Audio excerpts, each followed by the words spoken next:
सम्मानित देशवासियों, मैं ईशल ठाकुर, राष्ट्रीय अध्यक्ष राष्ट्रीय समाजवादी जन क्रांति पार्टी उत्तर प्रदेश वाराणसी से मैं आप सभी का हार्दिक स्वागत और अभिनंदन करता हूँ। साथ ही इस वीडियो के माध्यम से मैं आप सभी से वर्तमान राजनीतिक चिंतन पर अपनी अभिव्यक्ति के माध्यम से विचारों को प्रदर्शित करना चाहता हूँ। मुझे पूर्ण विश्वास है कि बड़ी गंभीरता से इस विषय पर आप भी मंथन करेंगे और देश हित में जो आप निर्णय लेंगे बहुत ही प्रबल और सोची समझी रणनीति के तहत होगी। आज पूरी देश के अंदर जहाँ भी हमारा विधानसभा का चुनाव है, अगर विशेष करके फोकस करूं तो बिहार के चुनाव में तमाम राजनीतिक दल लड़ाई के मैदान में है। चर्चाएं परिचर्चाएं चल रही है, लेकिन वो चर्चाएं कहाँ किस रूप में? सिर्फ एक दूसरे के निंदा के अलावा और मुद्दे हैं क्या? किसी भी दल के पास शैक्षणिक उत्थान की नीतियों पर कारगर कदम किस रूप में होगा, उस पर कोई चर्चा नहीं। आर्थिक उत्थान की नीतियों पर कैसे समय लिए कि पहल किया जाएगा, उस पर कोई चर्चा नहीं। सिर्फ चर्चा है तो इन किन प्रकारे 10-12 हज़ार रुपये के आय का स्रोत बना दिया जाएगा। आज के समय में 10-12 हज़ार रुपये के आय के स्रोत से जीवन जीने के अलावा और हमें क्या मिल सकता है। रही बात, आज मैं विशेष करके आपका ध्यान आकर्षित करना चाहता हूं कि देश के अंदर अगर अराजकता के रूप में हम देखें तो विशेष करके अपने अधिकारों का दुरुपयोग ही आपके सामने परिलक्षित होगा। हमारी सरकारी संस्थाएं चाहे शासन के स्तर पर है, चाहे प्रशासन के स्तर पर है, या चाहे हमारे संविधान और कानून के संरक्षण की बात करने वाली न्याय प्रणाली, मुझे लगता है कि अधिकारों का दुरुपयोग अधिकतर संस्थाओं द्वारा किया जाता है। ये बहुत ही गंभीर और चिंतनीय विषय है। संविधान के दायरे में किसी भी संस्था की चोटी पर स्थापित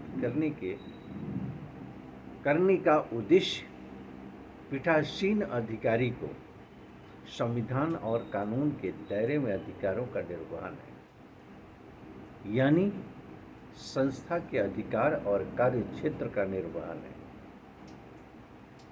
अधिकारों का दुरुपयोग नहीं। अधिकारों का अगर सदुपयोग करने का अधिकार है, जिसको कह लिया जाए कि जहाँ पर सर्कुलर स्पष्ट नहीं होता है, वहाँ अगर चेयरपर्सन कोई निर्णय लेता है तो वो बेटरमेंट के लिए निर्णय लेता है। लेकिन ऐसा होते हुए शायद आपने देखा होगा, जहाँ सेल्फ डिसीजन की बात आती है वहाँ भी लगता है कि कहीं किसी रूप में पक्षपातपूर्ण रवैया अपनाते हुए कृत कार्रवाई की जाती है। यह कहना अतिशयोक्ति नहीं होगा कि संविधान और कानून चाहे जितना अच्छा हो, लेकिन उसका अनुपालन कराने वाला व्यक्ति अगर ईमानदारी से कार्य नहीं करेगा तो उस संविधान और कानून का महत्व नहीं रह जाता है, वो महत्वहीन हो जाता है। आज हमें ज़रूरत है इस मुद्दे पर देश के नागरिक की हैसियत से पूरी शक्ति के साथ लोकतांत्रिक तरीके से आवाज़ उठाने की। राष्ट्रीय समाजवादी जन क्रांति पार्टी का यह मिशन है कि हमारी सरकारी संस्थाएं अगर संविधान के दायरे में, कानून के दायरे में, संस्थाओं के दिशा निर्देश के अनुरूप अधिकारों के आधार पर अपने कार्यों का निर्वहन कोई भी अगर नहीं करता है तो राष्ट्रीय समाजवादी जन क्रांति पार्टी बड़ी ही मजबूती से उसे इंगित करने का कार्य करती है। कि किसी भी तरह की कोई कृत्य कार्रवाई संविधान और कानून के दायरे में होना चाहिए, संविधान और कानून को इग्नोर करके नहीं। राष्ट्रीय समाजवादी जनक्रांति पार्टी जिस दिन सत्ता में आएगी उस दिन संविधान और कानून का राज होगा और भ्रष्टाचार, अन्याय, अत्याचार का लास्ट होगा। इसमें कोई संशय ही नहीं है।